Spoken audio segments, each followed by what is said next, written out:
Oke, baik. Selamat malam semuanya. Saat ini kami dari ISCM 04.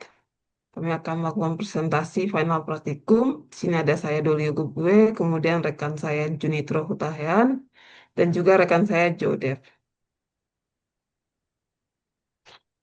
Oke, selanjutnya untuk latar belakang perusahaan kami bergerak di bidang Fast Moving Consumer Good atau FMCG.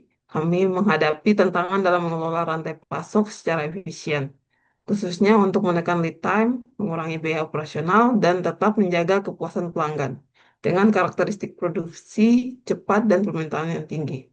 Perusahaan kami membutuhkan sistem supply chain yang tangguh, adaptif, dan berbasis data untuk mendukung kelancaran produksi, distribusi, serta pengambilan keputusan yang lebih responsif. Baik, selanjutnya tujuan praktikum kami untuk bisnis proses. Kami menerapkan model SCORS dalam mengevaluasi proses dalam rantai pasok, kemudian menganalisis perubahan lingkungan bisnis yang sebagai akibat dari perkembangan dan kemajuan teknologi informasi, meningkatkan pengetahuan tentang model SCORS dan kegunaannya. Untuk supply chain risk assessment, kami meningkatkan pengetahuan tentang risiko dalam rantai pasok, memperluas pemahaman mengenai metode penelitian risiko dalam rantai pasok, mengembangkan kemampuan untuk menganalisis dan mencegah risiko dalam rantai pasok. Lanjut, multi kriteria decision making.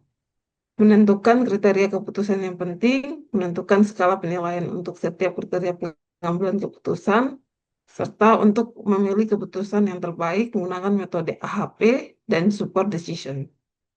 Yang terakhir, data visualization untuk menerapkan analitik big data di seluruh rantai pasok untuk memvisualisasikan informasi untuk menerapkan jenis perubahan organisasi yang dibutuhkan dalam analitik big data.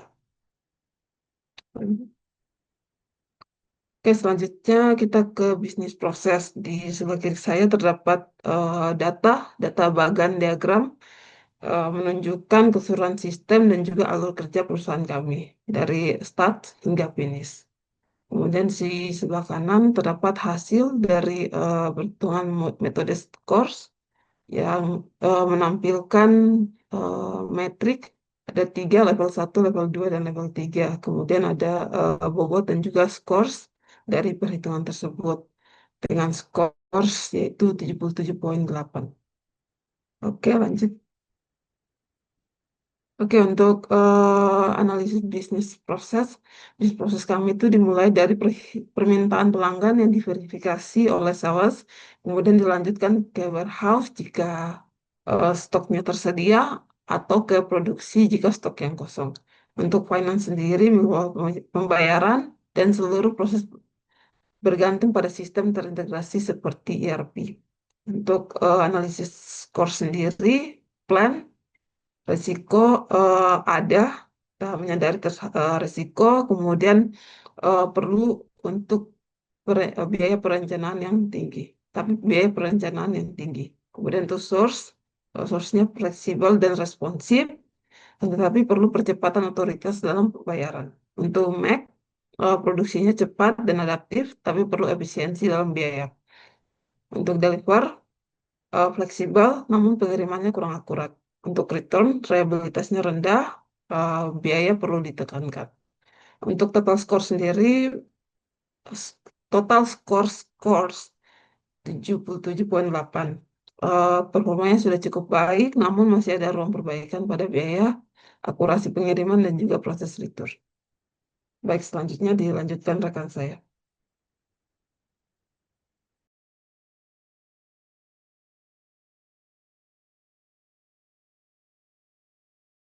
Masih mute, Pak? Oke, terima kasih Kak Doli. Saya akan melanjutkannya. Ini adalah data supply chain risk assessment-nya.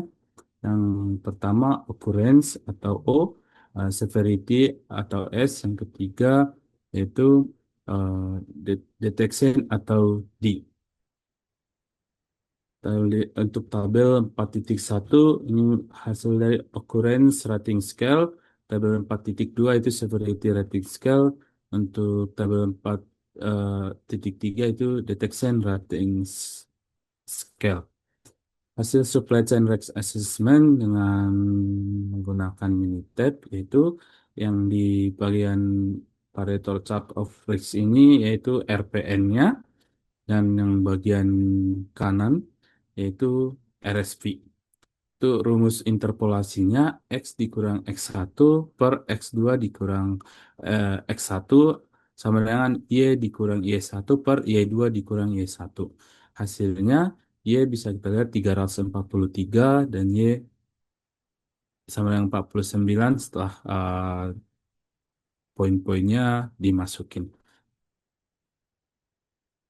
Hasil supply chain risk assessment berikutnya yaitu scatter plot of RPN O kali S kali D vs RSP O kali S. Ini adalah mitigation strateginya. Bisa kita lihat ada beberapa tipe of risk-nya.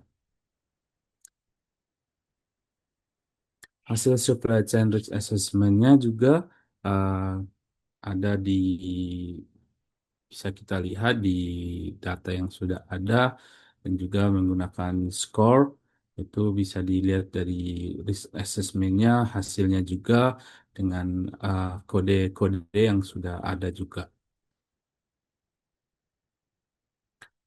Analisis supply chain risk assessment-nya hasilnya FMEA itu risiko tertinggi ditemukan di seluruh departemen, terutama logistik atau kecelakaan pengiriman, manufacturing atau kerusakan mesin, produk tidak standar, dan sales atau penurunan penjualan. Bang, kurang lebih 78% dari total RPN dan RSP atau prinsip Pareto 80/20. Kedua, scatter plot, risiko prioritas ada di kuadran I, frekuensi dan dampak tinggi. Contoh kecelakaan pengiriman, kualitas buruk, risiko lain tetap dikendalikan secara preventif. Tiga, strategi mitigasi, SOP, keselamatan, perawatan mesin, sistem pemantauan otomatis, diversifikasi supplier, dan buffer stock. Empat, host of risk, risiko utama berasal dari proses source and plan, fokus mitigasi, manajemen supplier, perencanaan matang, quality control, dan komunikasi antar unit. ARP, prioritas strategi PA2 monitoring pengiriman, PA1 diversifikasi supplier, PA3 otomatisasi pemesanan, PA7 dan PA8 perencanaan data dan komunikasi internal. Terakhir, implikasi prioritaskan strategi efektif, mudah diterapkan terlebih dahulu, lanjutkan dengan strategi kompleks secara bertahap untuk efisiensi dan pengurangan risiko maksimal. Data multi kriteria decision making terdapat 5 kriteria dalam menentukan supplier yang paling cocok dari 5 supplier potensial yaitu price, quality, delivery, term of payment, dan capability. Perusahaan harus membandingkan kelima supplier A, B, C, D, dan E. Terdapat 5 kriteria perusahaan yaitu P, Q, D, T, dan C yang terdapat pada tabel 1. Perhitungan yang harus dilakukan oleh perusahaan ialah dengan menentukan preferensi level dan sesuai dengan kesepakatan satu kelompok.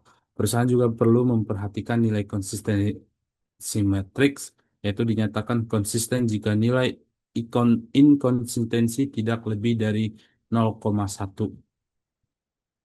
Ini hasil multi kriteria decision making-nya. Bisa kita lihat dia di eh, gambar-gambar yang sudah ada. Ini juga bisa kita lihat hasil-hasilnya di data-data yang telah ada.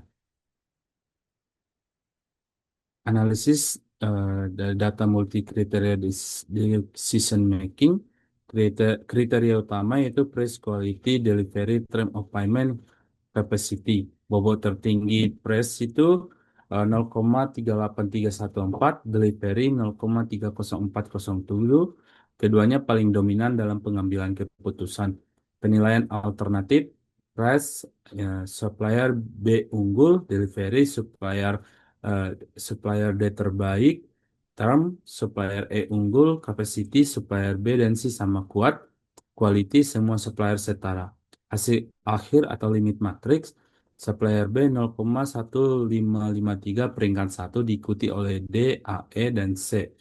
Nah, inkonsistensi rasio 0,06945 keputusan konsisten.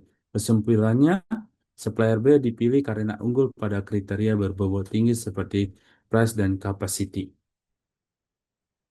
Berikutnya akan dilanjutkan teman saya.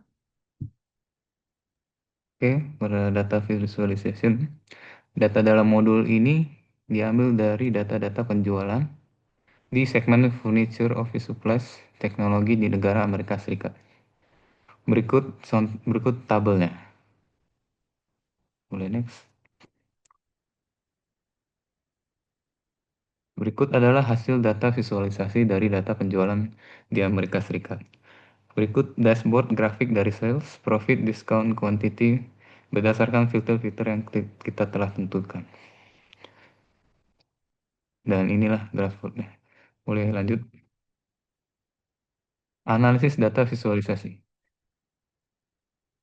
Matrik utama, sales, profit, discount, quantity, segmen produk, furniture, office supplies, teknologi. Temuan utama yang pertama, pada bagian teknologi, penjualannya tertinggi, namun profitnya tidak selalu tinggi. Pada bagian office supplies, penjualannya stabil, profit relatif efisien. Pada bagian furniture, penjualan fluktuatif dengan diskon yang tinggi.